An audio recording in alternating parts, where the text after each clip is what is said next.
All right, guys, looking at our last method for multiplying decimals. This combines what we were working on the last couple days while you were at home, the standard algorithm.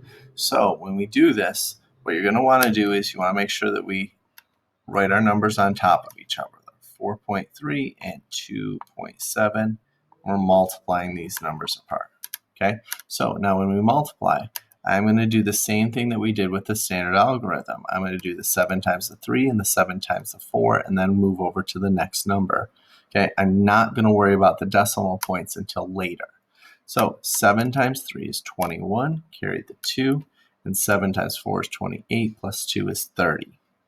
Okay, now I move down to the next number because I multiplied 7 by everything, so that's done.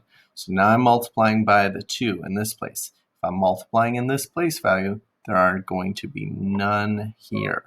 So 2 times 3 is 6, and 2 times 4 is 8. Now I add. So 1, 6, 11.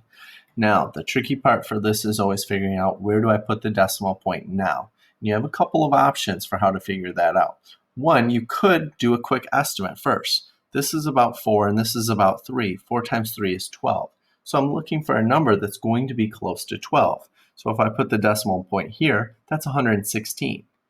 The decimal point here is 11 and 61 hundredths. The decimal point here is 1. So clearly it would make the most sense here, and that was just by estimating. The other options that you have is thinking about, well, you're multiplying tenths times tenths. So that's going to put it into the hundredths most likely. Or your other option, the really quick cheat way of doing it is there's one number, two numbers behind the decimal points between these two. So there should still be two numbers behind it. The estimate of 4 times 3 is 12 is probably going to be your best bet. And even if you count these out and you say, oh, there's two numbers behind the decimal point, that's what I'm going to do, you should still do the estimate to make sure that that's a valid point for where you put this. Okay, we're going to take a look at one more with this. We'll see how this one goes. Now, this one I've got 2 and 3 tenths times 3 and 46 hundredths. Now, I was always taught it's easier, and that's just what I've always found, to put the number that has the most digits on the top and then put the one that has the least amount of digits on the bottom. Now, realistically, it doesn't actually make any difference, okay? But the one thing I do want to point out is notice when we add and subtract with decimals, I line the decimal point up. When you're multiplying, I don't do that. I just line them up straight in order for digits. So now multiplying, I'm going to go through. I've got 3 times 6 is 18, carry the 1. 3 times 4 is 12, plus that 1 is 13, carry the 1. And 3 times 3 is 9, plus 1 is 10. Then I'm multiplying by the next place value over, so there's nothing in this place value spot. 2 times 6 is 12, 12, carry the 1. 2 times 4 is 8, plus 1 is 9. And 2 times 3 is 6. Now I'm adding. Notice I'm still not worrying about a decimal point yet.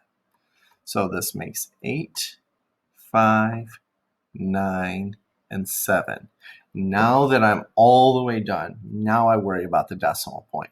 And again, doing the same idea I did before.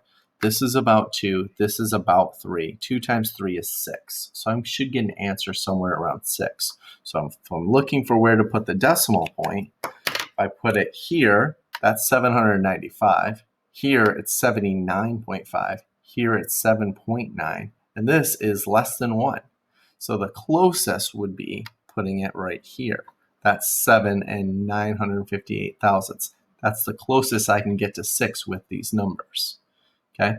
The other option, again, look and see. I have 1, 2, 3 numbers that are behind decimal points. And down here I have 1, 2, 3 numbers behind the decimal point. All right, so this is what we're going to be practicing for the next 2 days.